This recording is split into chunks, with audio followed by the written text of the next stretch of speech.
मैं आप सब लोगों का स्वागत करती हूँ Shri Ram I S P channel पर। मेरा नाम मीना गोस्वामी। आप सब कैसे हैं? मैं आशा करती हूँ आप सब बहुत अच्छे होंगे।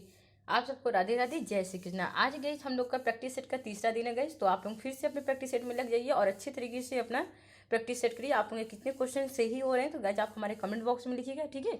और मैं अपने विद्यार्थियों से ये चीज़ कहूँगी कि आप लोग प्लीज़ वीडियो को अंत तक देखा करें, जिससे जिससे आप लोगों को हर एक चीज़ अच्छी तरीके से आप समझ पाएंगे। तो चलिए हम लोग आते हैं अपने प्रैक्टिस सेट में।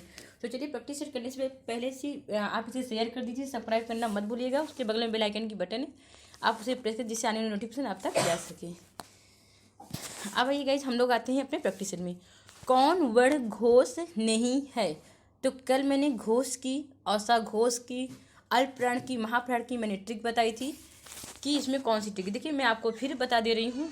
जो आपकी अल्पप्राण है, अगर शायद मैं अल्पप्राण की बात करूँ तो ये पेपर में बहुत ज़्यादा ही पूछे जाते हैं, अल्पप्राण और महाप्राण की। जो मैंने ट्रिक बताई थी आपको, ये आपका 135 है। और ये अच्छा आप लोगों के दिमाग में ये भी आ रहा होगा मैम ये 135 और ये 24 क्या है। तो मैं बता दूँ, ये जो हम लोग का होता है वर्ड होते हैं का, खा, गा, घा, ठीक है।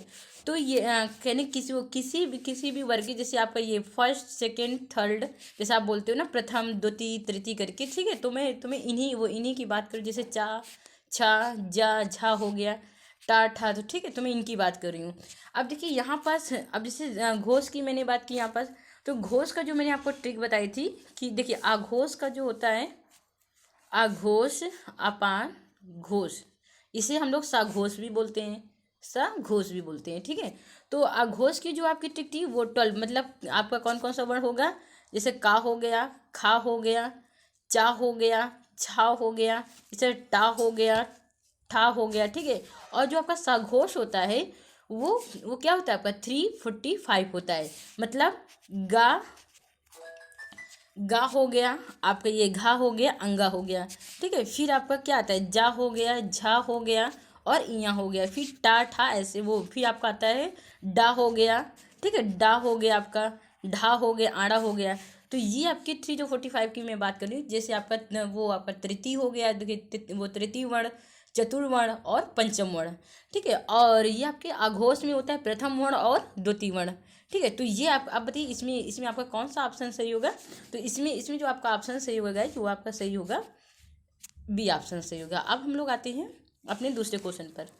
किस शब्द में ऋषि स्वर नहीं है? तो आप लोगों के दिमाग में सबसे पहले आना चाहिए कि ऋषि, अच्छा ऋषि का ये तो वास्तविक रूप होता है, मांत्रिक रूप क्या होता है? तो जो मांत्रिक रूप होता है ये होता है ऋषि का मांत्रिक रूप जो होता है, ये ऐसे होते हैं, ठीक है।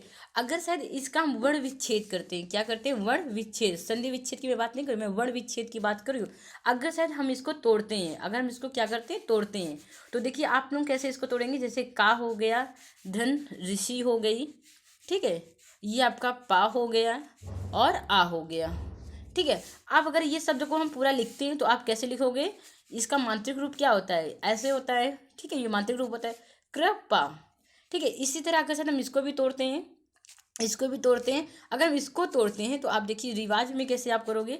देखिए रा, धन, ई, इसका संधि विच्छेद क्या होगा, वा, धन, आ, ठीक है, आ, ये और जा, धन, ठीक है। तो अब यहाँ पर इसका जो मांत्रिक रूप क्या होगा, री, ये आपका बड़ा आ हो, ये छोटा आ हो जाएगा, ठीक है, और यहाँ पास बड़ा आ हो जाएगा।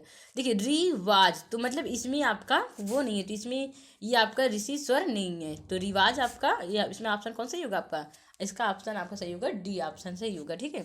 अब हम लोग आते हैं कि किस शब्द में गुण संधि है। तो आप मुझे ये बताइए कि किस शब्द में गुण संधि है, जल्दी से बताइए। मैं आपको 2 सेकंड का समय दे रही हूँ, किस में गुण संधि है।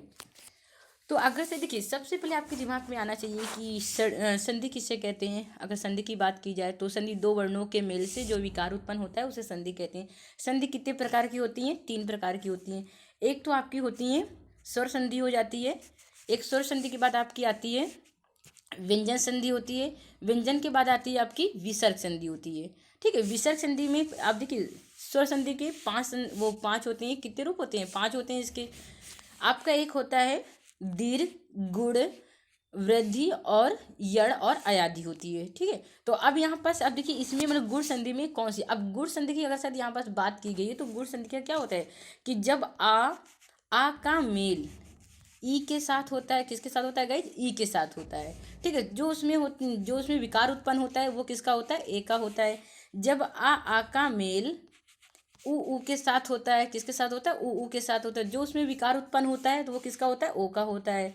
तो आप यहीं से पता लगा सकते हैं कि ये कौन सी संधि है गाइज, ये गुण संधि है। ये कौन सी संधि है, गुण संधि है। ठीक है, अब हम लोग आते हैं को और के लिए किस कारक के लिए चिन्ह है। तो चलिए बताइए आप लोग जल्दी से, इसमें कौन सा ऑप्शन सही होगा।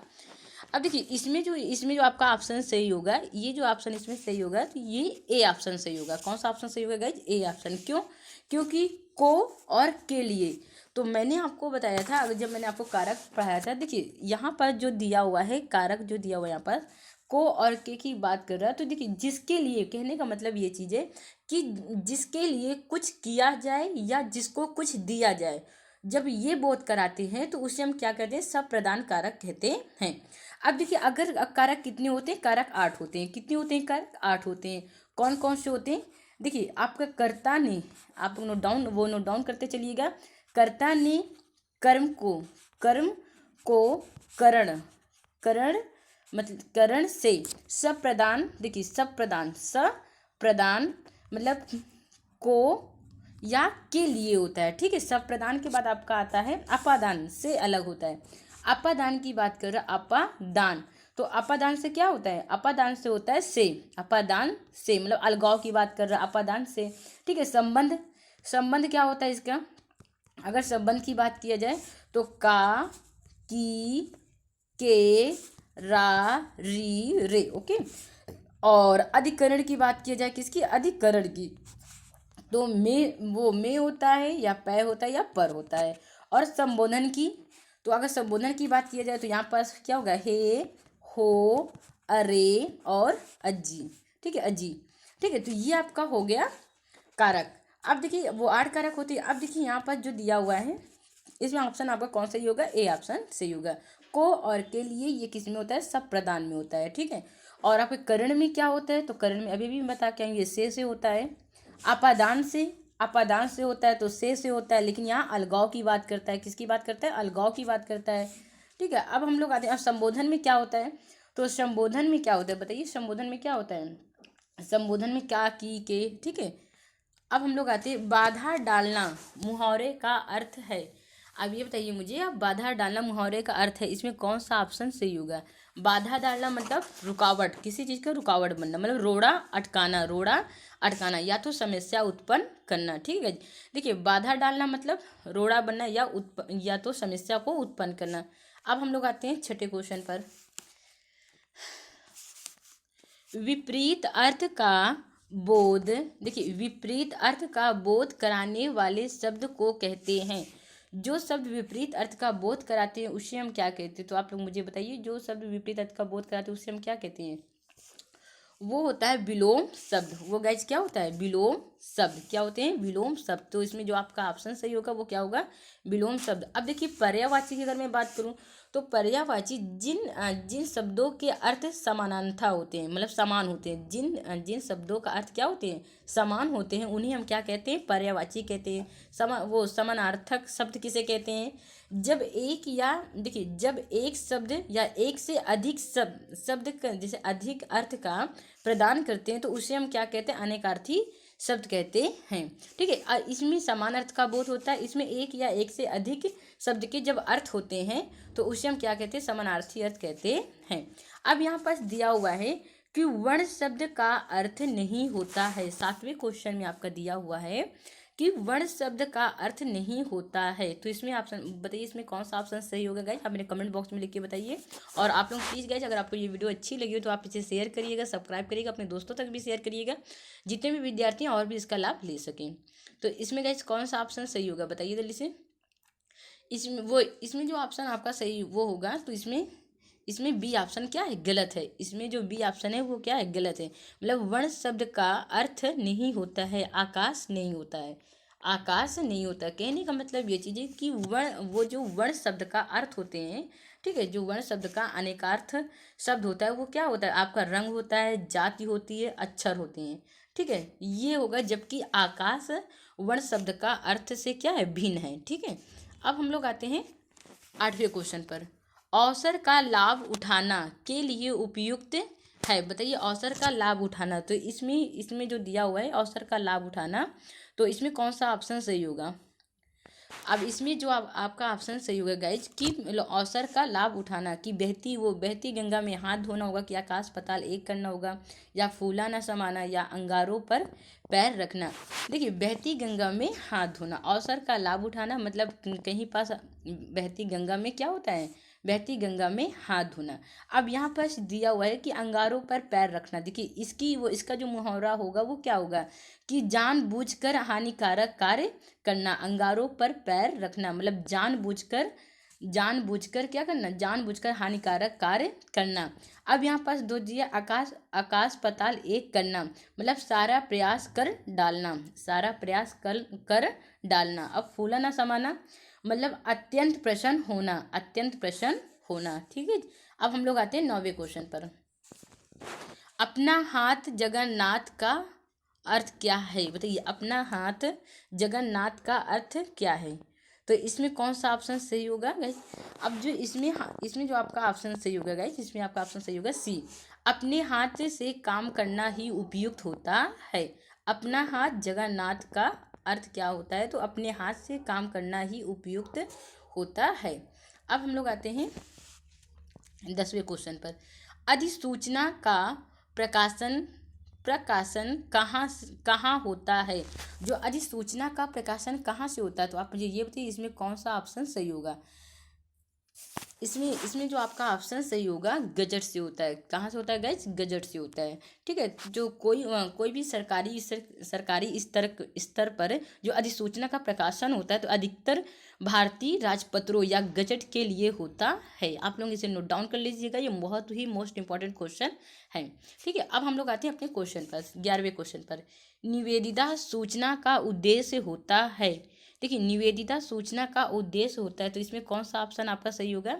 इसमें जो आपका ऑप्शन सही होगा उपरयुक्त सभी, मतलब कहने का मतलब ये चीज़ है कि देखिए सामान की आपूर्ति करवाना और सामान की नीलामी और निर्माण कार्य करवाना। ठीक है, तो उपरोक्त सभी होंगे इसमें। अब 12वें क्वेश्चन में आते हैं। किन ध्वनियों को अनुस्वार कहा जाता है।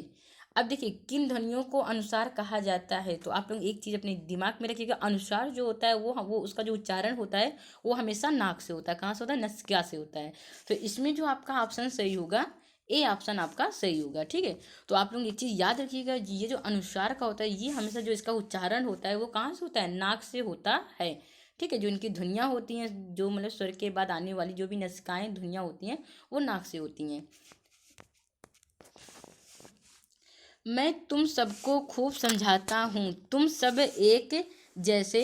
देखिए, यहाँ पास जो 13वां क्वेश्चन है कि मैं तुम सबको खूब समझाता हूँ, तुम सब एक जैसे हो के लिए उपयुक्त है। अब बताइए यहाँ पास कौन सा ऑप्शन सही होगा। यहाँ पर जो ऑप्शन आपका सही होगा कि एक ही थैली पे चटे बटे, तो इसमें ऑप्शन जो आपका सही होगा वो बी ऑप्शन सही होगा। चलिए चौदह क्वेश्चन में हम लोग आते हैं। देखिए, विद्यालय शब्द में है, तो अभी हम ऊपर बता के हैं कि विद्यालय। अब देखिए, विद्यालय में कौन सा, देखिए विद्या, अब यहाँ से हमने अगर इसको निकाल लिया, ये क्या है आपका आ है, आ हमने बाहर कर लिया। अब इसका मेल किससे होता है, या तो आ का मेल किससे होता है, आ का मेल आ के साथ होता है। तो जो इसका विकार उत्पन्न होता है वो क्या होता है, बड़ा आ होता है। तो अब आपको ये चीज़ पता होनी चाहिए, जब ई का मेल ई के साथ होता है तो उसमें बड़ी ई होती है। ऊ का मेल जब ऊ के साथ होता है तो वो क्या होता है, बड़ा ऊ होता है। तो ये कौन सी संधि में आती है, ये दीर्घ संधि में आती है। अब दीर्घ संधि किसके अंतर्गत आती है, स्वर संधि के अंतर्गत आती है। तो इसमें जो ऑप्शन आपका सही होगा, आपका ऑप्शन ए सही होगा। हिंदी में वचन होते हैं। अब हिंदी में वचन कितने होते हैं, हिंदी में वचन हम आपको बताए थे, जो हमारी क्लासेस थी उसमें हम बताए थे कि हिंदी में वचन 2 होते हैं। एक आपका एक वचन होता है गाइस, एक वचन होता है, और दूसरा बहुवचन होते हैं, दूसरा बहुवचन होते हैं। ठीक है, और संस्कृत में बहुवचन, देखिए संस्कृत में वचन कितने होते हैं, 3 होते हैं। एक वचन, द्विवचन और बहुवचन होते हैं, लेकिन हिंदी में आपके वचन जो होते हैं वो दो होते हैं, एक वचन और बहुवचन। तो इसमें आपका जो ऑप्शन सही है वो कौन सही है, आपका ऑप्शन बी सही है। ठीक है जी। तो अगर आपको ये वीडियो अच्छी लगी हो तो प्लीज़ आप इसे शेयर करिएगा, सब्सक्राइब करिएगा, अपने दोस्तों तक भी इसे शेयर करिएगा, जिससे और भी विद्यार्थी इसका लाभ ले सके। ओके, धन्यवाद।